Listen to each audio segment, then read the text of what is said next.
જો કોણ જોતાં જોતાં તમારા સામે ખોળેમાંનો વિડીયો આવ્યો હોય ને તો તમે બહુ જ ભાગ્યશાળી કહેવાય. એમાંય આજે રવિવારનો દિવસ એટલે મા ખોળનો દિવસ કહેવાય. એટલે તમારા ભાઈ સારામાં સારા ભાગ્યશાળી કહેવાય. આ વિડીયો તમારા સામે આવ્યો સાથ ખોળેમાંના દર્શન કરો અને તમે 4 જણાને આ વિડીયો શેર કરો અને કમેન્ટમાં તમે જય મા ખોળે લખો. પછી તમારી જો મનની હશે ને એ મા ખોળે કહી દઈએ તો જ કહેવાનું હા મારી મા ખોળે.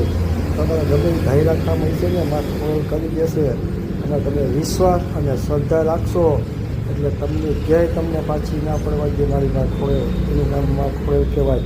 અને તમારે એની માટે વિશ્વાસ અને શ્રદ્ધા માટે આવવાનું મા ખોળે માટે તમારા હંધાઈ ધાયરા કામ કરી દઈએ અને 4 જણાને વિડીયો તમે શેર કરતા જાઓ અને કમેન્ટમાં લખજો જય મા ખોળાલ એટલે તમારા હંધાઈ ધાયરા કામ કરી દેશે અને 4 જણાને વિડીયો શેર કરજો એટલે જય મા ખોળાલ.